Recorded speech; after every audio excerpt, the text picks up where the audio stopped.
अस्सलाम वालेकुम। मंजिल का मुसाफिर कासिम अली शाह आपके साथ और ये आवाज़ FM 98.6 की। सामीन आप खैरियत से होंगे। हफ्ते का दिन है, 8 बज चुके हैं। आपको इंतजार होगा कि आज मंजिल का मुसाफिर कौन है, तो इंतजार आपका खत्म किए देते हैं। आज मंजिल के मुसाफिर बड़े ही शानदार, एक जबरदस्त इंसान, दरअसल मैं ये कहूँ कि मेरी जिंदगी में जो रोल मॉडल्स हैं उनमें इनका शुमार होता है जी। आज हमारे साथ एक मारूफ कॉलम निगार, मारूफ एंकर पर्सन जावेद चोई साहब मौजूद हैं। सर अस्सलाम वालेकुम। वालेकुम सलाम। कैसे हैं आप?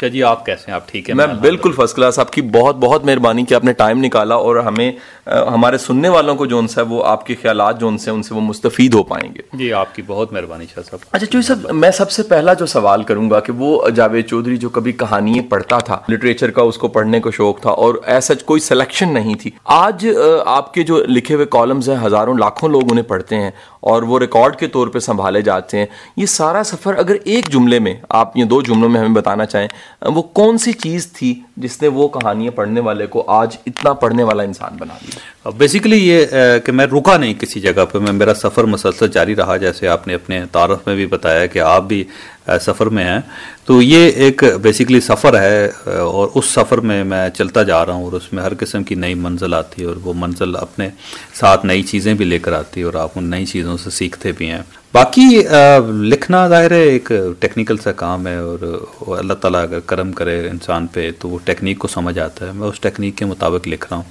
अच्छा लिखने के लिए ज़रूरी होता है कि आप राइटर बन के ना लिखें, आप रीडर बन के लिखें। जब भी आप रीडर बन के लिखेंगे तो आप अच्छा लिखेंगे और जब आप राइटर बन के लिखेंगे तो आप बहुत बुरा लिखेंगे। मैं जब भी लिखता हूँ तो ये सोच के लिखता हूँ कि मैं रीडर हूँ, मैं राइटर नहीं हूँ। तो फिर वो एक जो रीडर की जो सोच है, जो रीडर की आंख है, जो रीडर का दिमाग है, जो रीडर की ज़रूरियात हैं, वो फिर मुझे कैप्चर कर लेती हैं और उसके बाद फिर मैं वैसी तहरीर लिखता हूँ जिसकी लोगों को ज़रूरत होती है। बहुत आला। तो ये सब एक कहा जाता है कि पहले जो चीज़ समझी होती है उसको समझाना आसान होता है, तो आप इस बारे में क्या कहेंगे? वो बेशुमार आइडियाज़, बेशुमार आपके हज़ारों माशाल्लाह कॉलम्स हैं और उसमें लाइफ स्किल्स के हवाले से बड़े कॉलम्स हैं, तो वो आइडियाज़ अगर आप किताब के अलावा वो कौन से सोर्स हैं जिनसे आपने समझा और फिर आज आप समझा रहे हैं? इंसान की 5 हिस्से होती हैं और एक छठी हिस्स जिसको हम छठी हिस्स भी कहते हैं, 6th सेंस होती है। जब तक इंसान इन 5 हिस्सों को इस्तेमाल ना करे और छठी हिस्स को भी 6th सेंस यानी 6 के 6 हिस्से को इस्तेमाल ना करे जब तक इंसान, उस वक्त तक वो एक बेहतर रिसीवर नहीं बन सकता। ये सारी जो हिस्से हैं हमारी जो सेंसेस हैं ये बेसिकली रिसीवर्स हैं और मसलन हम कानों से कुछ रिसीव कर रहे होते हैं, कुछ हम टेस्ट के साथ रिसीव कर रहे होते हैं, कुछ स्मेल करके रिसीव कर रहे होते हैं, इसी तरह कुछ किसी को छू कर हम रिसीव कर रहे होते हैं, बोलकर हम, ये इटसेल्फ एक रिसीविंग का एलिमेंट है ये। इसी तरह हमारी रूह, जिसको मैं 6th सेंस कहता हूँ, मेरा ख्याल ये है कि 6th सेंस हमारी रूह है, वो भी बहुत कुछ महसूस कर रही होती है। तो ये सारी बेसिकली सेंसेस रिसीवर्स हैं और रिसीवर्स का काम होता है कि वो जो कायनात में बिखरी हुई चीज़ें हैं उनको रिसीव करे और फिर उसका एक मैसेज बना के उसको एक मैसेज को फिर लोगों तक ट्रांसमिट करे। तो आप जब तक इन सारी सेंसेस को इस्तेमाल नहीं करेंगे आप एक अच्छे रिसीवर नहीं बन सकते और अगर आप अच्छे रिसीवर नहीं बन सकते तो आप अच्छे ट्रांसमीटर भी नहीं बन सकते, आप चीज़ों को ट्रांसमिट भी नहीं कर सकते। मैं अल्हम्दुलिल्लाह अपनी सारी सेंसेस को इस्तेमाल करता हूँ। तो आँख एक सेंस है जिससे आप पढ़ते हैं और अगर आप सिर्फ पढ़ के, अगर आप सिर्फ उस तक महदूद रहेंगे और बाकी सेंसेस इस्तेमाल नहीं करेंगे तो फिर आपकी जो ऑब्जर्वेशन है वो इतनी मजबूत, इतनी स्ट्रांग नहीं हो सकती। तो ज़रूरत इस चीज़ की है कि आप अपनी सारी सेंसेस को इस्तेमाल करें। आप कभी जो आपकी छत पर बरसती हुई बारिश है उसकी टिप टिप को महसूस करें। आप किसी एक जगह से कोई शख्स उठ कर गया है तो जब आप अपने हाथ लगा के उस शख्स की गरमाइश को महसूस करें। आप किसी ने कप रखा है तो उस कप के अंदर उसकी एक हीट होती है उस इंसान की जो वो छोड़ के चला जाता है, आप उसको महसूस करें।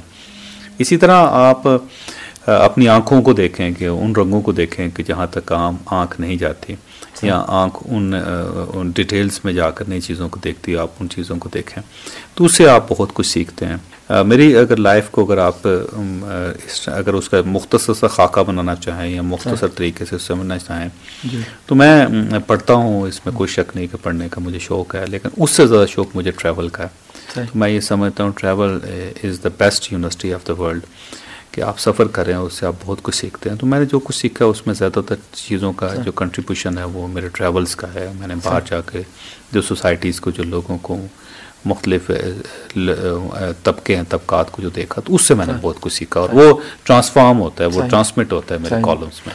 अच्छा ये सब एक बिल्कुल हट के मैं सवाल करके फिर वापस उसी पैटर्न पे आऊँगा। हमारे यहाँ पढ़ाने वाले इदारे, यूनिवर्सिटी, कॉलेज, प्रोफेसर बहुत से मौजूद हैं जिन्होंने किताबें रटी हुई हैं, पढ़ा रहे हैं, लेकिन बच्चा इंस्पायर नहीं होता। क्या वजह है कि एक जो दानिश्वर है, आप हैं, बेशुमार लोग जो काम कर रहे हैं डेवलपमेंट पे, सोसाइटी को बदलने की कोशिश कर रहे हैं, जो पुश कर रहे हैं कि तब्दीली आनी चाहिए, वो क्लिक करते हैं, तो क्लिक करने की बुनियादी वजह क्या है? पहली बात तो ये कि जो उस्ताद पढ़ाता है वो किताब पढ़ा रहा है, वो एक टेक्स्ट बुक है जो उसके पास आई और उसने उस टेक्स्ट बुक को लोगों को बताना शुरू कर दिया, पढ़ाना शुरू कर दिया। वो एक बेजान सी चीज़ है जिसके अंदर कोई ज़िंदगी नहीं है।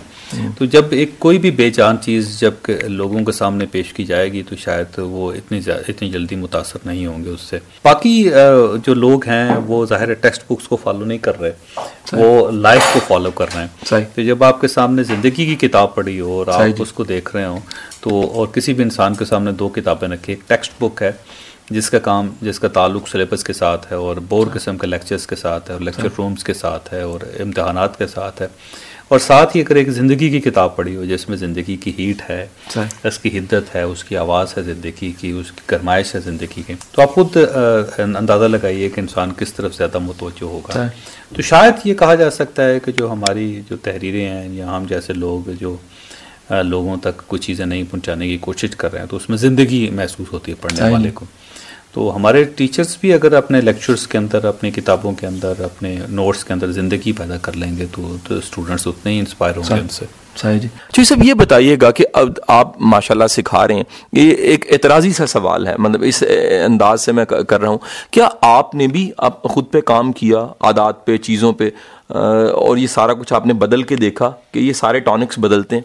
जी मैं फ्लेक्सिबिलिटी बहुत है माशाल्लाह, और मैंने चीज़ों को सीखा है जी। और क्योंकि मेरे लिए कोई ऐसी चीज़ नहीं थी कि जो मुझे विरासत में मिली और जिसको मैं आगे कंटिन्यू कर सकता हूँ। मैं पहला बच्चा था जो अपने ख़ानदान का जो स्कूल गया था, उससे पहले ज़ाहिर को तालीम का तसव्वुर नहीं था मेरे ख़ानदान के अंदर। मेरा ख़ानदान एक नहायत ही इन्फ्लुएंशियल और ताकतवर ख़ानदान था, लेकिन एजुकेशन की तरफ उनका कोई रुझान नहीं था। तो एक ताकतवर ख़ानदान में पैदा होना और फिर एजुकेशन की तरफ चले जाना इटसेल्फ एक बहुत बड़ी चेंज है। मेरी ये पहली चेंज थी। फिर उसके बाद किताबों के साथ एक ताल्लुक़ कायम करना, किताबें पढ़नी, ये इटसेल्फ एक नई चेंज थी। फिर उसके बाद जब मैंने महसूस किया कि कल्चरली मैं बहुत पीछे हूँ, तो फिर मैंने सफ़र शुरू किया और मैंने दुनिया देखनी शुरू की और दुनिया से सीखना शुरू किया। तो आप किसी जगह पे भी देख लीजिए लाइफ में, और एक सीखने का अमल है जो मुसलसल चल रहा है। सुबह, दोपहर, शाम, रात, 4 औकात में कुछ ना कुछ नई चीज़ सीखता हूँ। कोई दिन ऐसा नहीं गुजरा जिसमें कोई नई चीज़ ना सीखी हो, नई आदत ना अपनाई हो, पुरानी आदतें जो उनको ख़त्म करते रहते हैं। तो ये सीखने के अमल में ये याद रखिए कि 3 इसके स्टेप्स होते हैं कि दुनिया में हर जानदार कुछ ना कुछ सीखता है। अगर उसके अंदर ज़िंदगी है, उसने हिचकी ली है, उसने सांस ली है, तो वो सीखेगा कुछ ना कुछ। हम सब सीखते हैं। अगर आपके अंदर लर्निंग का एलिमेंट नहीं है तो फिर आप एक मखलूक नहीं है, फिर आप जिंदा नहीं है, फिर आप ह्यूमन बीइंग भी, इंसान भी नहीं है। लेकिन सीखने के अमल के बाद एक दूसरा स्टेप आता है कि आप डी लर्न करना सकते हैं कि हमने जो कुछ लर्न किया है उनमें से कुछ चीज़ें ऐसी होती हैं जिनकी आपको ज़रूरत नहीं होती, या फिर वो आपके लाइफ पैटर्न को या आपकी सोसाइटी को या आपकी ज़िंदगी को ख़राब कर रही हैं। उससे आप खुद भी डैमेज हो रहे हैं, दूसरे भी नुकसान उठा रहे हैं। तो आपके अंदर दूसरा आर्ट ये होना चाहिए कि आप डी लर्न कर सकें हर उस चीज़ को जो आपको नहीं चाहिए। और अगर आप ये कर लेते हैं तो बड़ी बात। और इसके बाद तीसरा स्टेप ये होता है कि आप रीलर्न करें, कि आपके अंदर एबिलिटी हो कि आप चीज़ें ऐसी रीलर्न करें जिनकी आपको ज़रूरत है। तो 3 स्टेप्स हैं। लर्निंग है जो हर इंसान के अंदर कॉमन होती है। डी लर्न है जिसके लिए ज़ाहिर बड़ी जद्दोजहद की ज़रूरत होती है। आपको सबसे पहले खुद को और उन चीज़ों को समझना होता है कि जिनको आपने डी लर्न करना है, जो आपको ख़राब कर रही हैं। और उसके बाद तीसरा स्टेप होता है री लर्न करना। तो एक प्रोसेस है और अल्हम्दुलिल्लाह अल्लाह का बड़ा करम है कि मैं इन तीनों चीज़ों को अपनी ज़िंदगी का मैंने हिस्सा बनाया। मैं लर्न करता हूँ, फिर जो गलत चीज़ें आ जाए उनको डी लर्न करता हूँ, और फिर री लर्निंग का एक प्रोसेस है जिसमें गुजरता रहता हूँ। जो सब बंदा ज़िंदगी के मुख्तलिफ वाक़यात शेड्स में ज़िंदगी के उन वाक़यात को मानी देने के लिए मूवीज़ की और चीज़ों की वो जो पढ़ी होती हैं, देखी होती हैं, उनकी हेल्प लेता है। तो मूवीज़ जो उनसी हैं वो कारआमद रही इस हवाले से, मानी देने के हवाले से? ज़िंदगी में से एक आपको, अगर आप लाइफ को बदलना चाहते हैं या अपनी लाइफ को ज़्यादा इंजॉय करना चाहते हैं या अच्छी ज़िंदगी गुजारना चाहते हैं, तो 3 चीज़ें बहुत मेरा ख्याल है अहम हैं, जो अगर आप 3 आदतें, अगर उनको आदतें अपना लें आप इन, तो उससे आप बहुत कुछ अपनी ज़िंदगी में तब्दील कर सकते हैं। एक, किताबें पढ़ें, ये इल्म है बेसिकली, और किताब इतनी बड़ी चीज़ है कि जब अल्लाह ताला ने अपने इजहार का फ़ैसला किया, उसने फ़ैसला किया कि मैंने इंसान तक पहुंचना है, अपना पैगाम पहुंचाना है, तो किताब की मदद ली अल्लाह ताला ने, किताब को उसने सहारा बनाया, या किताब को अपना ज़रिया बनाया। इतनी बड़ी चीज़ है और लिहाजा किताब बड़ी इंपॉर्टेंट है। अगर आपकी लाइफ में किताब है तो आप ये समझें कि आपकी ज़िंदगी में बहुत सी चीज़ें बदल सकती हैं। दूसरा, फिल्म, ये इट्सेल्फ एक किताब की एक्सटेंशन है। जो कुछ किताब में लिखा जाता है, अब इसको कुछ लोग पिक्चराइज कर देते हैं, वो स्क्रीन पे आपके सामने पेश कर देते हैं। तो जो कुछ आप किताबों में पढ़ रहे होते हैं, आप उसको 1.5 घंटे की, 2 घंटे की, 2.5 घंटे की, 3 घंटे की फिल्म में देख लेते हैं। अच्छी फिल्म ये इट्सेल्फ एक बहुत बड़ा रेवोल्यूशन है, और अगर आप इससे करें तो ये आपको बहुत, मैं समझता हूँ कि फिल्म भी बहुत बड़ी यूनिवर्सिटी है जो आपको बहुत कुछ सिखा सकती है। थर्ड, सफ़र, क्योंकि ये वो चीज़ है जिसका अल्लाह ताला ने हुक्म दिया है कि आप दुनिया को देखो, दुनिया की सैर करके देखो, तो ये देखो कि अल्लाह ने कैसी ज़मीन बनाई है। तो जब आप सफ़र करते हैं तो आप उससे बहुत कुछ सीखते हैं, आपको तहजीबों का पता चलता है, सकाफ़त का पता चलता है, ज़मीन की जो किस्में आपको उसका अंदाज़ा होता है, लोग कैसे रहते हैं, वो सारी चीज़ें जो है ना आप उससे बहुत लर्न करते हैं। तो 3 चीज़ें अगर फ़र्ज़ कीजिए आपकी लाइफ में हैं कि आप किताबें पढ़ने का आपको शौक़ है, दूसरा फिल्म देखने का शौक़ है, तीसरा सफ़र करने का शौक़ है, तो फिर आपकी बहुत अच्छी ज़िंदगी गुजर सकती है। सामिन, साथ रहना हमारा लास्ट पार्ट है जी, बड़ा एक ज़बरदस्त सा पार्ट, जिसमें हमने जो सबसे पूछना है कि लिखने का फ़न जोन सा है वो किस तरह जोन सा आसान है, और नए लिखने वालों के लिए बहुत सी आसानी हो जाएंगी। अपने साथ रहना। वेलकम बैक सामिन, मंजिल का मुसाफिर कासिम अली शाह आपके साथ, और आज मंजिल के मुसाफिर मारूफ कॉलम निगार जावेद चोई साहब हमारे साथ हैं। चोई साहब, लिखना दरअसल मैं ये समझता हूँ जिस तरह न्यूटन आइंस्टाइन की थ्योरी है कि एनर्जी मैथ्स में कन्वर्ट होती है, तो अल्लाह ने आपको एक ऐसा फ़न, एक ऐसी एनर्जी दी जो रिस्पेक्ट में, इनकम में, सब चीज़ों में बरकत की शक्ल में आपकी ज़िंदगी में दाखिल होगी, और बेशुमार रिलेशंस भी उसके साथ जुड़ गए होंगे स्किल के साथ साथ, क्योंकि एक फ़न ऐसा है जो अल्लाह ने आपको ब्लेस किया। सर, कैसे ये इसमें बेसिक जो इंग्रेडिएंट्स हैं एक अच्छी तहरीर के, वो क्या होते हैं? जी, लिखने के लिए ज़रूरी है कि आपने पढ़ा हुआ हो। दुनिया में जितनी भी मशीनें हैं वो जब कुछ चीज़ प्रोड्यूस करती हैं तो उससे पहले उसको खाम माल चाहिए होता है। अगर आप उसको खाम माल नहीं देते तो वो प्रोड्यूस कुछ नहीं कर सकता, फिर उसके दूसरे एंड से निकलेगा कुछ नहीं। रो, जो आप ये समझे गन्ने का रस, जिसको रो पंजाबी में कहते हैं, उसके लिए गन्ने का होना ज़रूरी है। सिर्फ बेलने से आप रो नहीं बना सकते कि आपने बेलना चला दिया और उस बेलने में आपने 1 2 3 4 गन्ने नहीं रखे आपने, और वो बेलने ने उसमें से जूस नहीं निकाला, तो रो नहीं बन सकेगा। इसी तरह माल्टे का जूस है, उसके लिए माल्टा होना ज़रूरी है, सिर्फ मशीन काफ़ी नहीं है। तो राइटिंग के लिए, तहरीर के लिए आपका पढ़ा हुआ होना ज़रूरी है। पढ़ना खाम माल है उसकी तहरीर का। आप जितना ज़्यादा पढ़ेंगे आप उतना अच्छा लिख सकेंगे। मेरा अपना ज़ाती ख्याल ये है कि अगर आपने 15 सफ़े लिखने हैं तो 1500 सफ़ात का इल्म आपके पास होना चाहिए। अगर आपने 1500 सफ़ात पढ़े हुए हैं तो आप 15 सफ़े अच्छी क्वालिटी के लिख सकेंगे, और अगर आपने 1500 सफ़ात नहीं पढ़े तो आप, मेरा नहीं ख्याल कि अच्छी क्वालिटी के 15 सफ़े लिख सकेंगे। बहुत बड़े राइटर्स जो उनकी तहरीरें मुख्तसर होती हैं, क्योंकि उसकी बड़ी सिंपल सी वजह है कि जब आपने बहुत पढ़ा हो और आपने इल्म को सीखा हो तो फिर आपको कहने के लिए बहुत ज़्यादा अल्फाज की ज़रूरत नहीं होती, फिर लफ्ज़ कम हो जाते हैं। बहुत खूबसूरत, कम लफ्ज़ों में आप बहुत कुछ बयान कर सकते हैं। तो ज़्यादातर लोगों का ख्याल ये होता है कि अच्छा फ़िक्रा अगर आपको आता है, ज़ुबान के ऊपर गिरफ्त है, तो आप बहुत कुछ कह सकते हैं। ये ज़रूरी नहीं है। मैं 80 लफ्ज़ हैं मेरे पास, सिर्फ मैं 80 लफ्ज़ों से इतने अरसे से कॉलम लिख रहा हूँ, तो सिर्फ 80 अल्फाज ही इस्तेमाल करता हूँ उसको। तो आपको अगर आपने लिखना चाहें तो उसके लिए कम अल्फाज में आप ज़्यादा बेहतर बात कर सकते हैं, और थोड़े वोकैबुलरी में बहुत बड़ी बातें कर सकते हैं। ज़रूरी उसके लिए ये है कि आप खाम माल प्रोवाइड करते रहें अपने आप को।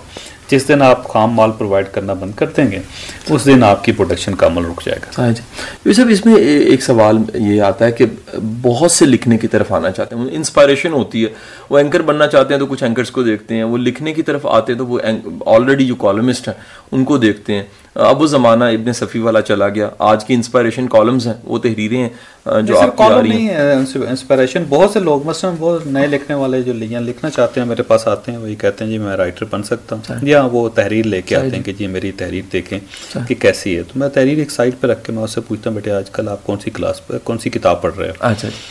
तो वो किताब अगर ज़्यादातर लोगों का तो कुछ नहीं पढ़ रहे होते, अगर कोई बता रहा हो तो वो पुरानी किताब बताता है। मैं उसे कहता हूँ यार बेटा इस किताब को आए हुए 20 साल हो गए 20 साल के बाद तो इल्म बहुत आगे निकल गया, बहुत किताबें। इसका मतलब ये है कि 20 साल पुरानी किताब आप पढ़ रहे हैं तो सिर्फ आपका इल्म भी 20 साल पुराना है।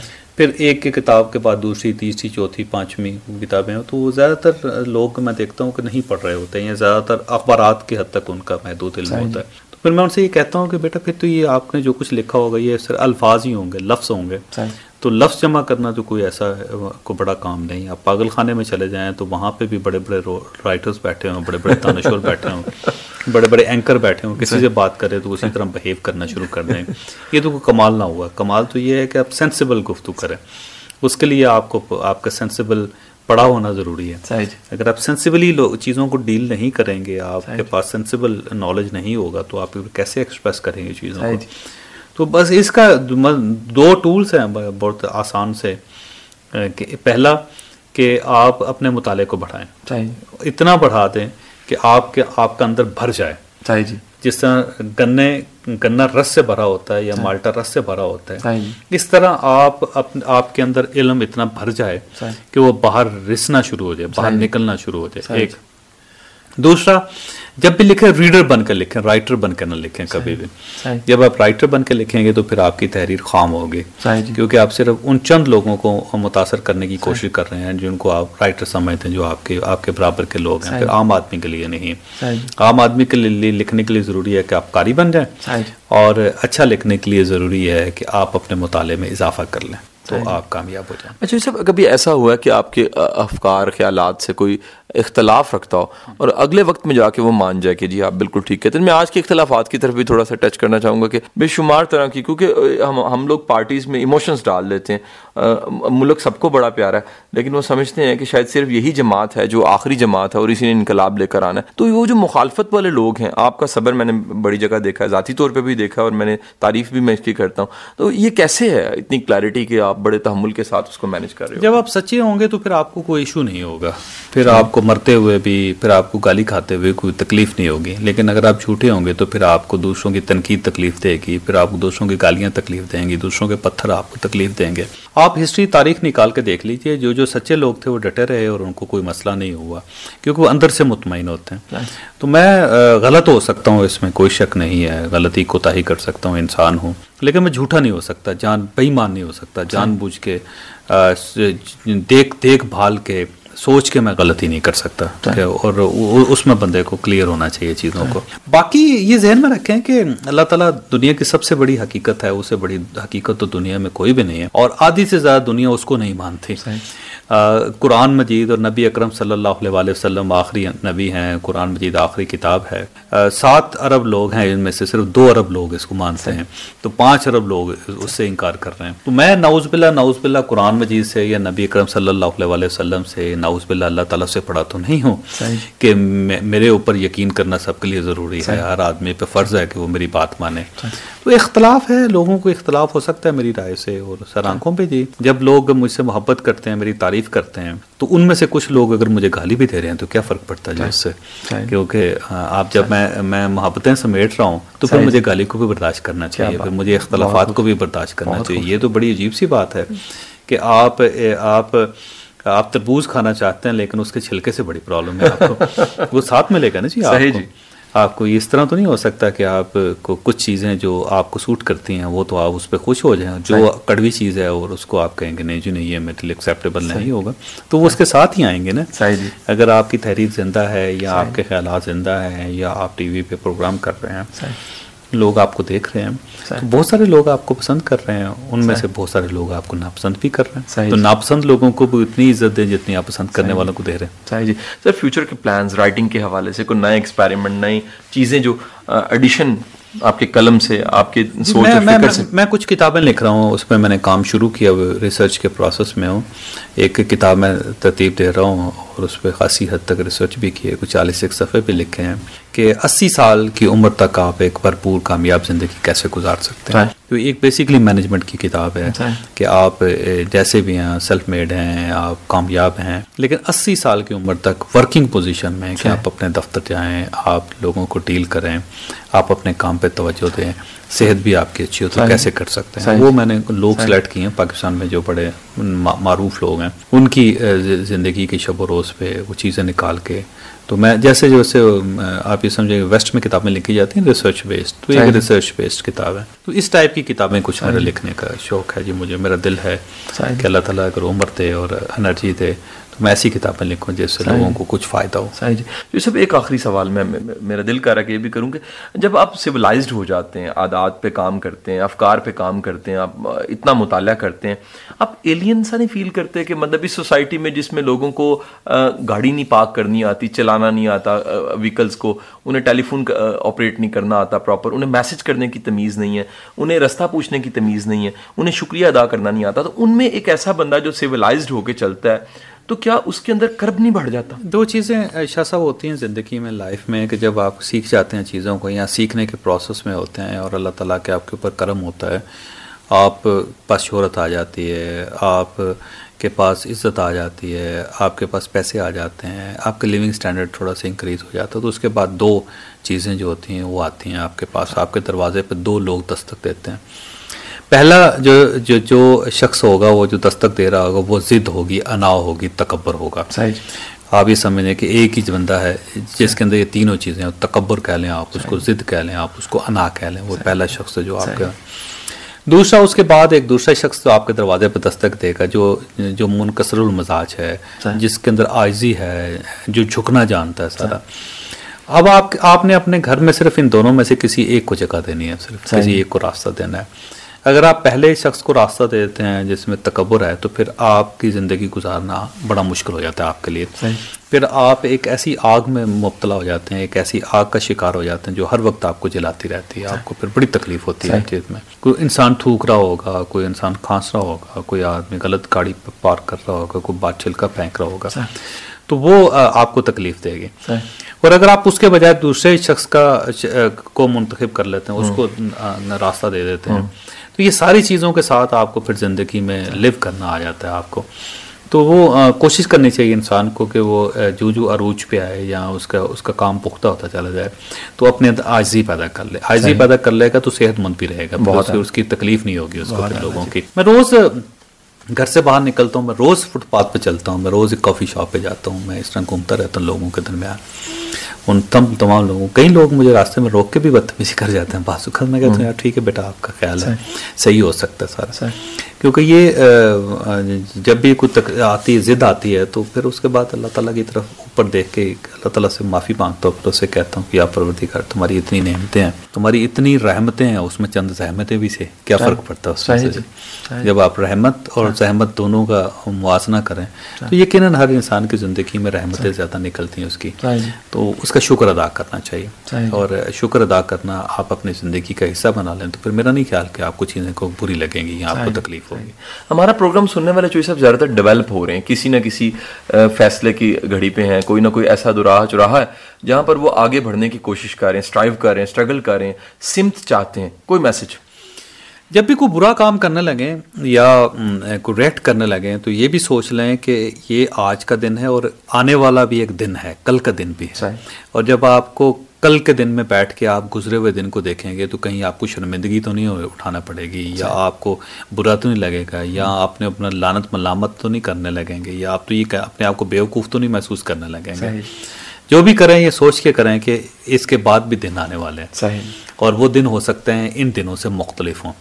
तो लिहाजा फ्यूचर को जहन में रख कर जब भी काम करेंगे तो आपका हाल अच्छा गुजरेगा। बहुत शुक्रिया चोई साहब, अपने टाइम दिया जी, आपकी बहुत नवाज़। सामीन, आपने सुना प्रोग्राम, हमें फीडबैक दीजिएगा, इंशाल्लाह इसको आप लाइव सुन रहे हैं और अगले दिनों में अपलोड भी कर दिया जाएगा। बहुत शुक्रिया जी, सामने।